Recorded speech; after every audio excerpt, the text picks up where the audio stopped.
Okay, fellas, about 2 days ago I got a brand new IMAX Toro Jagdtiger in the mail, and like any good tanker, the very first thing I did was take it apart. So I've removed all of the insides, the stock MFU that used to mount right here, and I don't know where they get that two-sided tape, but man, that stuff sticks. So the plate is pretty much the same as what's in the Tiger 1, except it's a little bigger, and the mounting divots are in a different place. I've removed the speaker and the smoke unit, and there's a good shot of the torsion bar suspension that's in the new Toro Jagdtiger. Very similar to what's in the Toro King Tiger. The on-off switch in the rear I'm going to keep, even though I won't be using the on-off for the smoke or the volume control, as I have a Viper unit for volume control from the transmitter. So those wires will simply get bound up and zip tied somewhere out of the way. I'm not going to cut them off or anything. We'll store them in case they're needed in the future. The first thing I'll have to do to the plate is remove this tab that is made for holding the stock NIM battery in place. And we'll be doing this because I want to run this on a zippy 5000 milliamp LiPo, just as I do the two Tigers that one runs on the ASP and one runs on the IBU. So what the plan is to put in the IBU at the front, just as we did with the Tiger 1s, and the receiver will mount up here along with the Viper unit, and the battery will go right here, and then the stock smoke unit will go back into its original location here. The speaker, which was mounted here, will be moved over to this side of the tank, possibly placed on its side, possibly mounted on either side at the top. These are all things that I have yet to investigate and determine measurements and clearance and all that good stuff.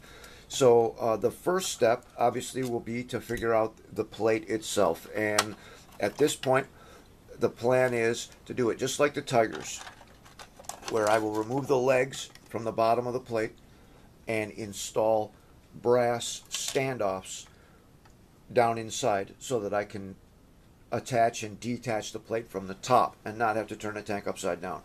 I might have to make a run to the hardware store. I'm not sure if I got enough. I don't think I got enough standoffs to do the whole job. I only see one of the long ones. So rather than wait for Eric to mail me some from Florida, I'll probably run down to Ace and see what I can find.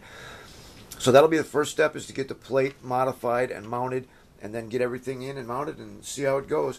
I've taken a little closer look at the upper hull, and actually you could remove the entire fighting compartment. It looks like it's got screws along each side, and then it kind of, it's hard to do, but it kind of clips on along the back edges and the front edge, and then the screws along the side hold everything down. So you could probably actually remove the fighting compartment, which is great because that might be necessary when I try to modify the Sturm Tiger elevation and traverse unit for use in this tank. So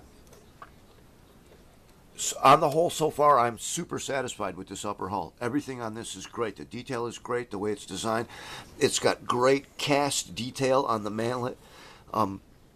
It's just well done, well thought out. Bravo to Toro. They did a really good job on this. I'm not sure if it meets all the historical accuracy stuff. I never was one to count rivets, but I know we got lots of guys that do, so I'm sure if there are glaring errors, they will let us know about it. But so far, I'm just pleased as punch with this. I'm going to copy this system onto my Jagdpanther for mounting the spare track links, with the two hooks at the top and one at the bottom that the pin actually travels through to hold everything in place. I think that is just great. I looked at a lot of different photos of real Panther tanks trying to figure that out. Then I saw a lot of different systems used for mounting those spare track links, but this is the one that I'm going to adopt to my tanks, both my Panther G and my Jagdpanther. So anyway, there she is. The first step of the the Jagdtiger Hobby Grade Electronics upgrade. And I'll post more as we progress. Until then, we'll see you next time.